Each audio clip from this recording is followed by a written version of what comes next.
तो जो कोई भी परमेश्वर की सेवा करना चाहता, किसी भी पदवी उत्ते बैठ के सेवा करना चाहता, कोई प्रेरित बनना चाहता, कोई भविष्यवाणी करना चाहता, कोई उपदेशक बनना चाहता, कोई टीचर बनना चाहता, तो कोई पास्टर बनना चाहता है। कुछ जो सब तो आरंभ वाली गल ये है कि ये पदवियां हासिल करने तो पहला, सेवकाई करने तो पहला, सेवक बनने तो पहला कुछ गल्लां का ख्याल रखना बहुत जरूरी है। क्योंकि जिमें एक बच्चा अपनी 3 साल 4 साल की उम्र तो लैके 20-22 साल या 25 साल की उम्र तक एक स्टूडेंट बन के रहिंदा है, स्कूल दे विच, कॉलेज दे विच, यूनीवर्सिटी दे विच कोई भी डिग्री हासिल करता है, कोई भी पढ़ाई करता है, तो अपनी पढ़ाई के समय दे विच वो एक स्टूडेंट बन के रहिंदा है, एक विद्यार्थी बन के रहिंदा है, एक छात्र बन के रहिंदा है। उस तो बाद उस डिग्री नूं पूरा करन तो बाद, उस कोर्स नूं पूरा करन तो बाद, अपनी पढ़ाई नूं पूरा करन तो बाद ही वो IPS IAS डॉक्टर इंजीनियर जो कुछ भी उन्हें अपने जीवन च बनना है बन सकता है। पर उन्होंने बनने तो पहला एक अपना स्टूडेंट लाइफ उन्होंने जीना पैंदा है। एक स्टूडेंट बन के उन्होंने पहला सीखना पैंदा है, सीखण तो बाद ही वो अपने मुकाम पर पहुँचता है। इस तरह बाइबल की 5 प्रकार की सेवकाई दे विचों असी सेवक बनना है, असी किसी भी पदवी उत्ते पहुँचना है, असी कोई भी सेवकाई करना चाहते हैं, तो उस तो पहला सानू भी एक स्टूडेंट बन के ही रहना पवेगा। सब तो पहला तो असी अपने शरीरक जरूरतों के लिए ही पढ़ाई करते हैं, अपने शरीर की अपनी संसारिक जरूरतों को पूरी करने के लिए ही असी स्टूडेंट बन के पढ़ाई करते हैं। और असी अपने जॉब के या किसी बिजनेस में किसी मुकाम को हासिल करने तो बाद अपने शरीर की लोड़ों को ही पूरी करने के लिए आप कार्य करते हैं। पर जो बाइबल की पढ़ाई है वो शरीरक नहीं है, ये आत्मिक है, ये आत्मा की पढ़ाई है, ये परमेश्वर की पढ़ाई है। और परमेश्वर की पढ़ाई करने तो पहला, किसी मुकाम तो पहुँचने तो पहला, कोई किसी भी पदवी पर पहुँचने तो पहला, किसी भी प्रकार की सेवकाई करने तो पहला सानू भी एक स्टूडेंट का रोल प्ले करना पैना। बाइबल में एको ही रोल है, वो है चेले का, डिसाइपल का, शिष्य का। गुरु और शिष्य का रोल है, गुरु तो चेले का रोल है। अगर असी आत्मिक विद्या प्राप्त करनी है तो आत्मिक विद्या प्राप्त करने तो पहला सानू एक परफेक्ट चेले, परफेक्ट डिसाइपल बनना पैना है। और परफेक्ट डिसाइपल बनने के लिए बाइबल के विच कुछ गल्लां लिखियां हुई ने, असी पढ़ सकते हैं। लूका 14 अध्याय की 25 आयत तो लैके 33 आयत तक। जदों असी इन्हां वचनां के अनुसार एक परफेक्ट चेले बन जावांगे, उस तो बाद ही सानू पदवी मिलेगी सेवक की। उस तो बाद ही परमेश्वर निर्णय करेगा पवित्र आत्मा के द्वारा कि असी प्रेरित बनना है, भविष्यवाणी करनी ने, उपदेशक बनना है, टीचर बनना या असी पास्टर बनना है। जब तक असी चेले नहीं बनते असी इस पदवी पर नहीं पहुँच सकते, क्योंकि जब तक असी स्टूडेंट नहीं बनते तब तक असी डॉक्टर इंजीनियर नहीं बन सकते। हुण लूका 14 की 25 तो लैके 33 आए तक अगर असी वचनों पढ़ते हैं तो उत्थे लिखा हुआ है कि जो चेले बनने की क्वालिटी है, चेला कौन है।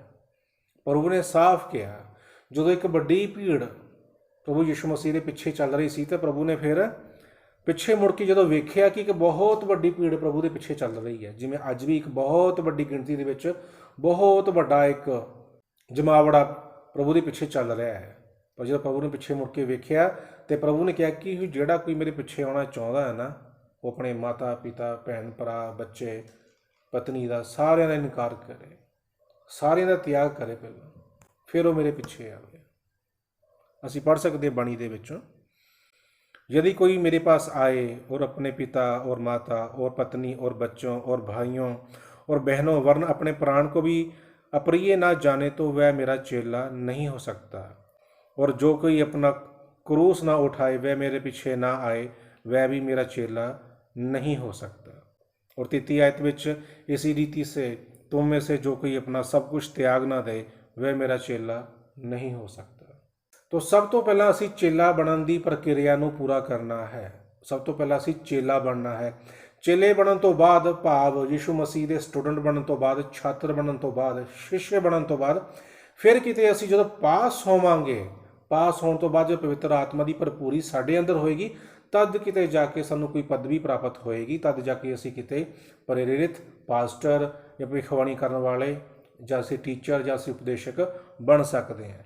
पर जब तक असी एक चेला ही नहीं बन सके तो असी पास्टर भी नहीं बन सकते, किसी भी रीति विच नहीं बन सकते। अगर असी सही तरीके नाल आपां चेला ही नहीं बन सके, उस तो बाद भी अगर असी पास्टर बन के बैठे हुए हैं तो तुहानूं सोचना पेगा कि असी पास्टर किवें बन गए, कि असी एक चेला तक हजे तक बन ही नहीं सके। जदों असी इस वचन का प्रचार करते हैं तो फिर बहुतियां दे जिहड़े हत्थ पैर है ना फिर फुੱਲ जाते हैं, तो कईयां नूं साह भी होना औखा हो जाता है,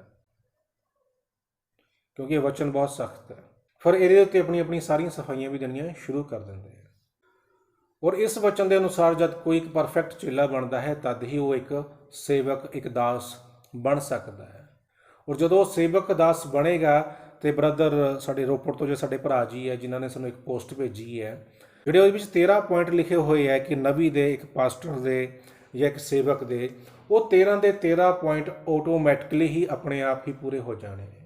ਜਦੋਂ ਅਸੀਂ ਇਸ ਵਚਨ ਦੇ ਅਨੁਸਾਰ ਜਦੋਂ ਸਿੱਧ ਚੇਲੇ ਬਣ ਜਾਣਾ, ਅਸੀਂ ਇੱਕ ਪਰਫੈਕਟ ਸਟੂਡੈਂਟ ਬਣ ਜਾਣਾ ਯਿਸੂ ਮਸੀਹ ਦੇ, ਉਸ ਤੋਂ ਬਾਅਦ ਅਸੀਂ ਸਿਲਾਸ, ਬਰਨਵਾਸ, ਸਤਿਫਨਸ ਦੀ ਤਰ੍ਹਾਂ ਅਸੀਂ ਉਹ ਚੇਲੇ ਬਣ ਜਾਣਾ। ਚੇਲੇ ਬਣਨ ਤੋਂ ਬਾਅਦ ਬਾਈਬਲ ਦੇ ਵਿੱਚ ਤਾਂ ਇਹਨਾਂ ਚੇਲਿਆਂ ਨੇ ਵਿਆਹ ਵੀ ਨਹੀਂ ਕੀਤੇ, ਪਰ ਅਗਰ ਸਾਡੀ ਇੱਛਾ ਹੈ ਤਾਂ ਆਪਾਂ ਕਰ ਸਕਦੇ ਹਾਂ, ਉਹ 'ਚ ਬੰਦਿਸ਼ ਨਹੀਂ ਹੈ।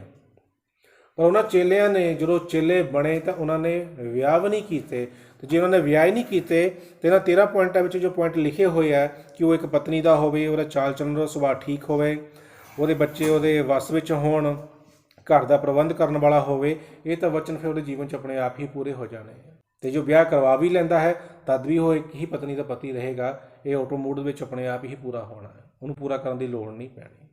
ਜਿਹੜੇ ਕਿ ਬਾਕੀ ਚਿੰਨ੍ਹ ਲਿਖੇ ਹੋਏ ਨੇ ਕਿ ਪੈਸੇ ਦਾ ਲੋਭੀ ਨਾ ਹੋਵੇ, ਦੋ ਜ਼ੁਬਾਨ ਵਾਲਾ ਨਾ ਹੋਵੇ, ਉਹਦੀ ਪਤਨੀ ਫੈਸ਼ਨ ਨਾ ਕਰਦੀ ਹੋਵੇ, ਇਹ ਸਾਰੇ ਵਚਨ ਆਪਣੇ ਆਪ ਹੀ ਪੂਰੇ ਹੋ ਜਾਣੇ। ਆਪਣੇ ਵਾਲਾਂ ਨੂੰ ਕਾਲੇ ਨਾ ਕਰੇ। ਬੜੀ ਸੋਹਣੀ ਗੱਲ ਲਿਖੀ ਹੋਈ ਹੈ ਕਿ ਜੋ 9ਵਾਂ ਪੁਆਇੰਟ ਹੈ ਕਿ ਪਾਸਟਰ ਆਪਣੇ ਵਾਲਾਂ ਨੂੰ ਕਾਲੇ ਨਹੀਂ ਕਰਦਾ, ਕਿ ਪਾਸਟਰ ਮੰਤਰੀ ਨੂੰ ਚਰਚ ਵਿੱਚ ਬੁਲਾ ਕੇ ਪਬਲਿਸਿਟੀ ਨਹੀਂ ਕਰਦਾ, ਉਹਨੂੰ ਕੋਈ ਚੈੱਕ ਨਹੀਂ ਲੈਂਦਾ, ਪਾਸਟਰ ਹਮੇਸ਼ਾ ਸੱਚ ਬੋਲਦਾ ਹੈ, ਬਾਈਬਲ ਵਿੱਚੋਂ ਤੁਹਾਡਾ ਸਵਾਲ ਦਾ ਜਵਾਬ ਦੇ ਸਕਦਾ ਹੈ, ਬਾਈਬਲ ਵਿੱਚੋਂ ਤੁਹਾਡੇ ਸਵਾਲ ਦੇ ਜਵਾਬ ਦੇ ਸਕਦਾ ਹੈ, ਉਹ ਵਟਸਐਪ 'ਤੇ ਆਪਣਾ ਟਾਈਮ ਵੇਸਟ ਨਹੀਂ ਕਰਦਾ। ਦੇਖੋ ਜਿਹੜਾ ਇੱਕ ਨਾ ਪਰਫੈਕਟ ਚੇਲਾ, ਇੱਕ ਪਰਮੇਸ਼ਰ ਦਾ ਚੁਣਿਆ ਹੋਇਆ, ਇੱਕ ਆਤਮਾ ਨਾਲ ਭਰਿਆ ਹੋਇਆ, ਜਿਹਦੀ ਤਾਰ ਪਰਮੇਸ਼ਰ ਨਾਲ ਜੁੜ ਚੁੱਕੀ ਹੈ, ਉਹ ਤੁਹਾਨੂੰ ਵਟਸਐਪ 'ਤੇ ਕੀ ਤੁਹਾਨੂੰ ਯੂਟਿਊਬ ਔਰ ਫੇਸਬੁੱਕ 'ਤੇ ਵੀ ਨਹੀਂ ਮਿਲਣਾ। ਤੁਹਾਨੂੰ ਵਟਸਐਪ ਛੱਡੋ, ਤੁਸੀਂ ਯੂਟਿਊਬ ਔਰ ਫੇਸਬੁੱਕ 'ਤੇ ਵੀ ਤੁਹਾਨੂੰ ਨਹੀਂ ਲੱਭਣਾ। ਉਹ ਫਿਰ ਉਹ ਯਿਸੂ ਮਸੀਹ ਦੇ ਬਪਤਿਸਮੇ ਉੱਤੇ ਵਿਸ਼ਵਾਸ ਕਰਦਾ ਹੈ। ਜੋ ਇਹਨਾਂ ਦਾ ਟੌਪਿਕ ਹੈ ਉਹ ਹੈ ਕਿ ਯਿਸੂ ਮਸੀਹ ਦੇ ਨਾਮ 'ਤੇ ਹੀ ਬਪਤਿਸਮਾ ਹੈ, ਪਿਤਾ ਪੁੱਤਰ ਪਵਿੱਤਰ ਆਤਮਾ ਦੇ ਨਾਮ 'ਤੇ ਬਪਤਿਸਮਾ ਨਹੀਂ। ਇਹ ਜਿਹੜਾ ਟੌਪਿਕ ਹੈ ਇਹ ਬੜਾ ਹੀ ਝਗੜੇ ਵਾਲਾ ਟੌਪਿਕ ਹੈ, ਅਸੀਂ ਇਹਦੇ 'ਤੇ ਬਹੁਤੀ ਗੱਲ ਨਹੀਂ ਕਰਾਂਗੇ। ਕਿਸੇ ਸੰਸਥਾ ਕੋਲੋਂ ਤਨਖਾਹ ਨਾ ਲੈਂਦਾ ਹੋਵੇ, ਉਹ ਸਰਦਾਰ ਨਾ ਹੋਵੇ, ਲੰਬੇ ਵਾਲ ਨਾ ਰੱਖੇ ਹੋਣ, ਕਲਮਾਂ ਨਾ ਰੱਖੀਆਂ ਹੋਣ, ਮੱਖੀ ਦਾੜੀ ਨਾ ਰੱਖੀ ਹੋਵੇ, ਫੈਸ਼ਨ ਵਾਲੀ ਕਟਿੰਗ ਨਾ ਹੋਵੇ, ਪਾਸਟਰ ਬਾਈਬਲ ਦੇ ਹਰ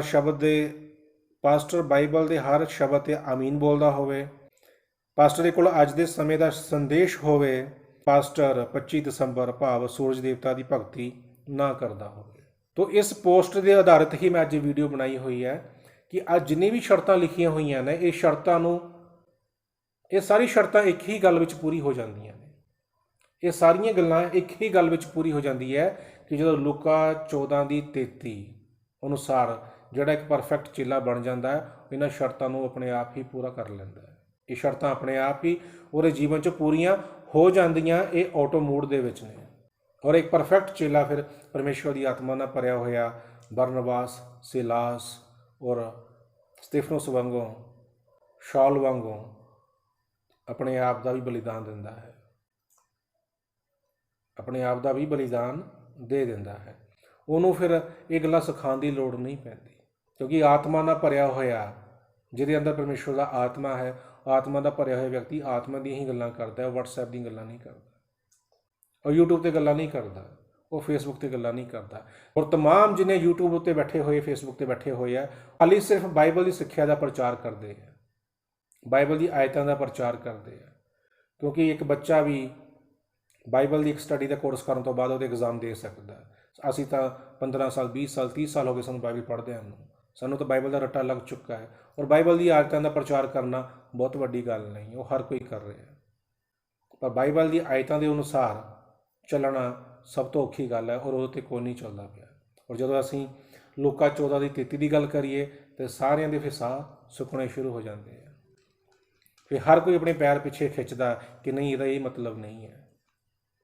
ਦੇਖੋ, ਇਹ ਭਰਾ ਨੇ ਬੜੀ ਸੋਹਣੀ ਗੱਲ ਕੀ ਹੋਈ ਸੀਗੀ ਕਿ ਪਵਿੱਤਰ ਆਤਮਾ ਦੇ ਪ੍ਰਕਾਸ਼ਨ ਦੇ ਨਾਲ ਅਸੀਂ 13 ਪੁਆਇੰਟ ਲਿਖੇ ਹੋਏ ਨੇ।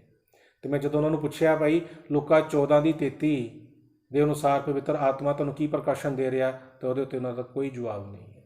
ਲੂਕਾ 14:25 ਤੋਂ ਲੈ ਕੇ 33 ਆਇਤ ਤੱਕ ਜੇ ਅਸੀਂ ਪ੍ਰਕਾਸ਼ਨ ਦੀ ਗੱਲ ਕਰੀਏ ਤਾਂ ਉਹਨਾਂ ਉੱਤੇ ਕੋਈ ਪ੍ਰਕਾਸ਼ਨ ਨਹੀਂ ਕਿਸੇ ਦਾ ਵੀ, ਕਿਉਂਕਿ ਇਹ ਕਰਨਾ ਬੜਾ ਕਠਿਨ ਹੈ, ਬਹੁਤ ਕਠਿਨ ਹੈ। ਇਸ ਲਈ ਜਿਵੇਂ ਇੱਕ ਸਰੀਰ ਦੀ ਸਿੱਖਿਆ ਪ੍ਰਾਪਤ ਕਰਨ ਦੇ ਲਈ ਅਸੀਂ ਇੱਕ ਲੰਬਾ ਸਮਾਂ ਸਟੂਡੈਂਟ ਬਣ ਕੇ ਰਹਿੰਦੇ ਹਾਂ, ਇਸੇ ਤਰੀਕੇ ਦੇ ਨਾਲ ਆਤਮਾ ਦੀ ਸਿੱਖਿਆ ਨੂੰ ਪ੍ਰਾਪਤ ਕਰਨ ਤੋਂ ਬਾਅਦ ਕਿਸੇ ਪਦਵੀ 'ਤੇ ਅਗਰ ਪਹੁੰਚਣਾ ਸੇਵਕਾਈ ਦੀ, ਤਾਂ ਸਾਨੂੰ ਚੇਲੇ ਬਣਨਾ ਬਹੁਤ ਜ਼ਰੂਰੀ ਹੈ। ਉਹ ਜਿਹੜਾ ਕੋਈ ਚੇਲਾ ਨਹੀਂ ਬਣ ਸਕਿਆ ਉਹ ਕਦੀ ਦਾਸ ਨਹੀਂ ਬਣ ਸਕਦਾ ਅਤੇ ਕਦੀ ਉਹ ਸੇਵਕ ਬਣ ਹੀ ਨਹੀਂ ਸਕਦਾ।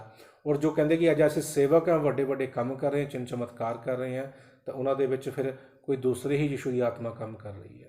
ਸਾਡੇ ਉਧਾਰਕਰਤਾ ਮੁਕਤੀਦਾਤਾ ਜਿਹਨੇ ਆਪਣਾ ਲਹੂ ਸਾਡੇ ਲਈ ਵਹਾਇਆ, ਉਸ ਯਿਸੂ ਦੀ ਆਤਮਾ ਕੰਮ ਨਹੀਂ